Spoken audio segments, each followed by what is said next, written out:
Hello students. In today's class we are going to discuss about the methods and built-in functions in list. So list is a data type and it has several built-in methods and functions associated with it, which is very useful in the programming language. In the previous class we have discussed regarding the operations on list, operations that can be performed on list. So we have used the symbols, that is the operators on the list which we have created. But here we are going to work with the methods. So methods, we also call it as the functions, right? So the built-in functions which is already available here and which is associated with the list data type, that we are going to discuss today. And if you see here, there are many different methods has been given here in the tabular column. So let us see one by one. And if you see here, the first function is length function. So length method. This can also be used to find out the length of the list. So if you see here, this the syntax of the method here is length of parenthesis. And when we are using here, you have to use it, you have to pass the parameter within the parenthesis. So it helps you to return the length of the list passed as the argument. So list1 equal to, they have created a list with some numbers, with the integer numbers, and when you pass this variable list1 as a parameter within this length function, what will happen? It will count the number of elements present within the list. Yes, so totally you have 5 elements within the for this list1 variable. So that will be returned here. And list parenthesis. So this helps you to create an empty list, or you can pass an argument within this parenthesis also. So when you see here in this example, list1 equal to list parenthesis, that is the list function. They have passed the list function, they have assigned the list function to the list1 variable. So it is not that every time you have to create a list only in the form of elements that has been separated by commas and enclosed within square brackets. So you can also create a list with the help of this list function also. Yes, so they have passed, they have assigned the list function to the list1 variable. And when you call this list1 variable, or you can even give the statement like print of list1. So by doing like this, you will be getting an empty list. So empty list means that represents that you have created an empty list without any elements. And even you can also pass value to this list function. So to do this, what you have to do here is, see, they have passed this string to the string1 variable. They have declared the string AEIOU to the string1 variable, and this particular variable we are passing as a parameter inside the list function, and that we are assigning it to a variable list1. And if you try to print this, what will happen? Each and every element, this complete string will be represented in the form of list. So each and every element will be separated by commas, and each and every element will be enclosed within quotes as it is of string data type. Yes, so this is how we have to make use of the list function. And now if you look at the append function, so appending means adding, so addition, that is joining the list. So to do this append function, it helps you to append one element at the end of the list, or even you can append an entire list also at the end of the list. So let us see an example based on this. So see here, list1 equal to 10, 20, 30, 40. They have created a list for list1 variable, and what they are doing here is list1 dot append of 50. So 50 is the element which they are adding on to the list1 variable, that is the list1 data type. So what will happen here is, when you try to print, so 10, 20, 30 and 40, which is already available here, and this 50 will be added at the end of the list. So this is how the append function will work. And similarly, in the next example, what they have done is, they are passing the list itself to append at the end of the list. So to pass like this, you have to enclose the elements within the square brackets. So as a whole element, as a whole list, you have to pass on to it, or you have to pass as a single element. So this is how you have to pass through the append function. So list1 dot append of 50 comma 60 as a list data type they have given. So what will happen? This 50 comma 60, that will be added at the end of the list, added at the end of the list as the list data type itself. You got it? So this is how the append function will work. And now let us see the other examples, other functions based on this list. So here they have given the extend function. So extend function, it helps you to pass the arguments at the end of the given list. So see here, it is much similar to the append function. In the append function, what we will do there is either we will pass only a single element at the end of the list, or we will add only the single element at the end of the list, or as a whole list we will add at the end of the list. But here extend function helps you to add more than one element at the end of the list. Got it? So that is the main difference between append and extend. So if you see here, they have created two lists, and what they are doing here is list1 dot extend of list2. So this is the syntax actually. So as per the syntax, they have used this function extend. So list1 dot extend of list2. So what will happen here? This list2 elements will be joined along with the will be added along with the list1 values. So if you see here 10, 20, 30, 40 and 50 will be added at the end of the list. So as a whole it will be printed over here. And in the insert function, so insert function, it helps you to insert element at a particular index.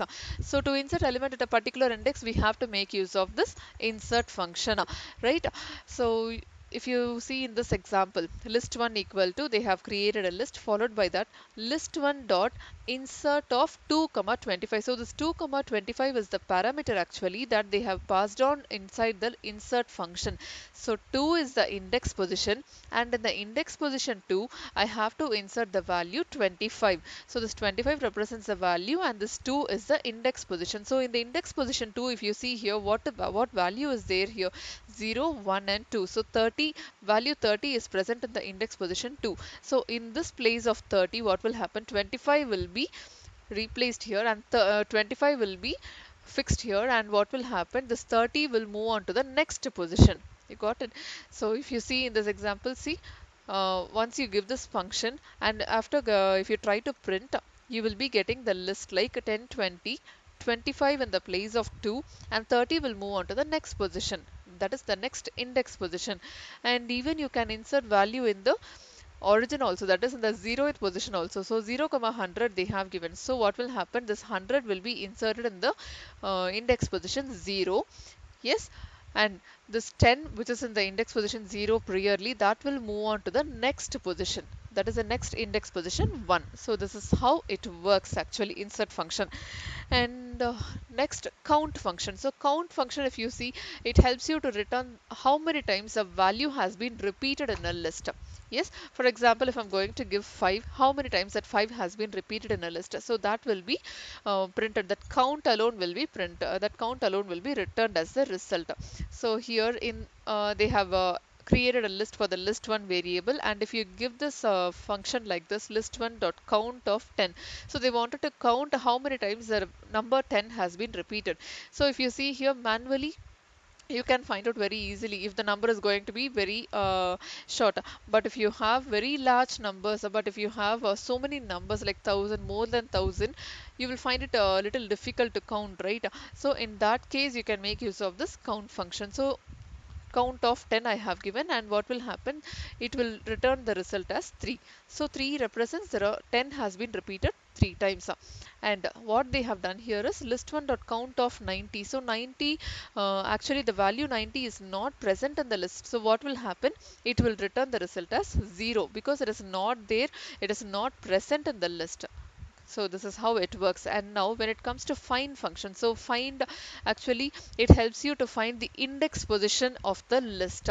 When you do not know the value belongs to which index position, or the element belongs to which index position, at that point of time you can make use of this find function.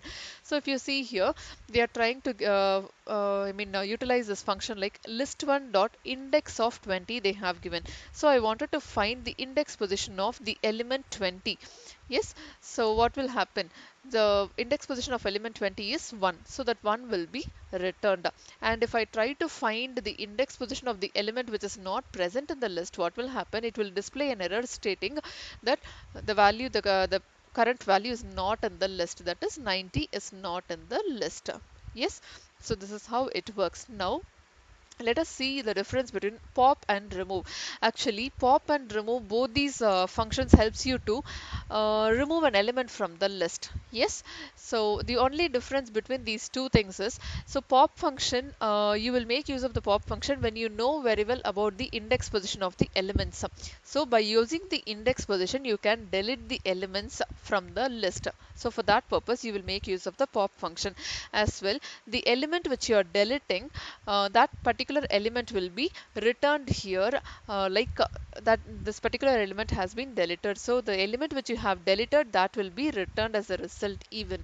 Yes, so this is how the pop function will work. But when it comes to the remove function, when you do not know the index position of the element to be removed, you can remove the element directly based on the value. Yes, so here based on the index position you can remove, but when you do not know the index position, you can delete the element based on the values directly. So you don't have to give the index position at all when you make use of the remove function. So look at this example. List 1 equal to 10, 20, 30, 40, 50 and 30 they have given. And what they are doing here is list 1 dot remove of 30 they have given, right? So when you give list 1 dot remove of 30, so it will not return whether the 30 has been removed or not, or which element you have removed or not, which where the pop function will do. Yes, and when you try to print this list 1, this 30 has been removed from this position. Can you notice the difference? Yes, 10, 20, 40 and 50 and 30 alone is there. So the first 30 will be removed. And list 1 dot remove of 90. Here 90 is not there in the list. But what will happen here? It will display an error stating that it is not in the list. But look at the pop function. Here they are trying to remove the elements based on the index position. So list 1 dot pop of 3 if I give. So which element is there in the index position 3? 0, 1, 2 and 3. So 40 is present in the index position 3. So this 40 will be removed, and that number 40 will be displayed here. Yes, so the number 40 will be displayed here stating that this number has been removed. And if you try to print list 1 except 40, everything gets printed in the list. Similarly, if you're not going to give the index position within the pop function, what will happen? By default, the element present in the last will be removed from the list. Yes, they have given here as list1 dot pop parenthesis. So what is happening here is the last element present in the list will be removed. So 60 has been returned here stating that 60 has been removed, and when you try to print list 1, the changes will occur here in the list 1 also. So this is how pop and remove will work. And reverse function. So reverse function, if you consider, it reverses the order of elements in the given list. So whatever order you have given here, you have given in the order as 34, 66, 12, 89, 28 and 99. When you give this function like list1 dot reverse parenthesis, what will happen? The elements will print from backwards. Yes, 99, 28, 89. So look at the output simultaneously, 12, 66 and 34. So everything gets reversed in the reverse order. And sort function. So even this example works in the same way. So sort function, if you see, it helps you to sort the elements in the ascending order. Yes, so here they have given a list of string data type tiger, zebra and lion. So if you give list1 dot sort parenthesis, what will happen? Everything will be arranged in ascending order and it gets displayed as a list. Similarly, instead of giving sort parenthesis, inside the parenthesis, if I'm going to pass a parameter as reverse equal to true, what will happen? Everything gets displayed in the descending order.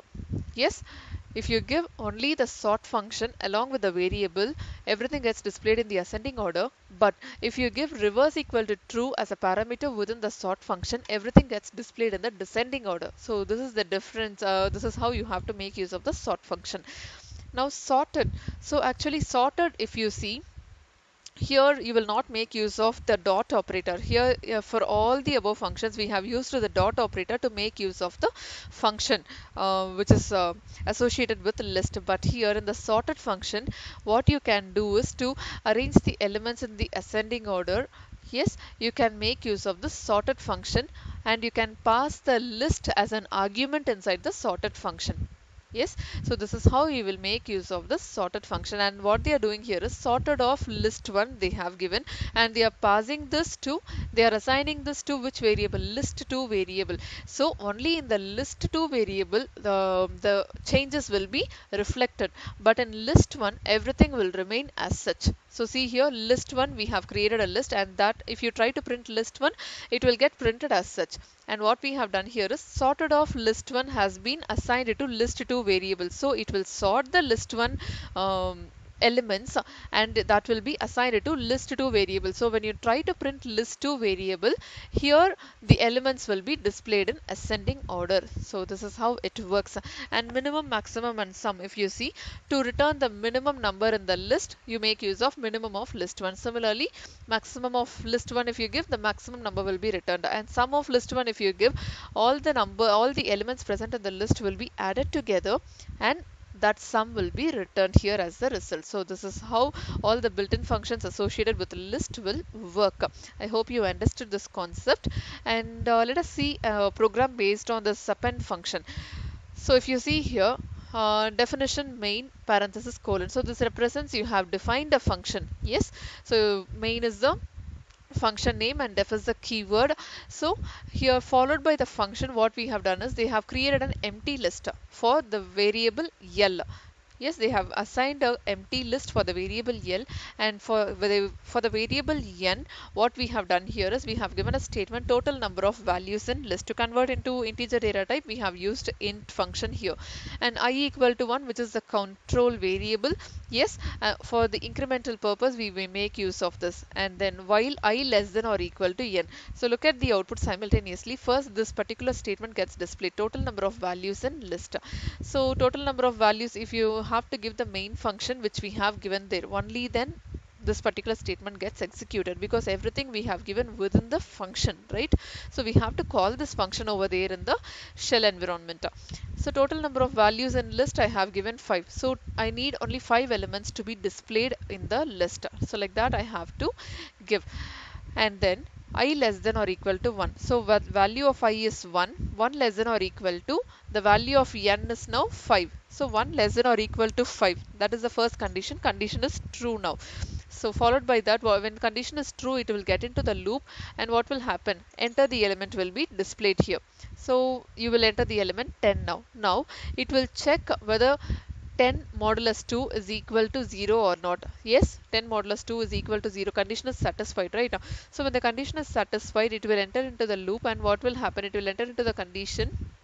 Here L dot append of A. See, I have told you how to make use of the append function along with the variable, right?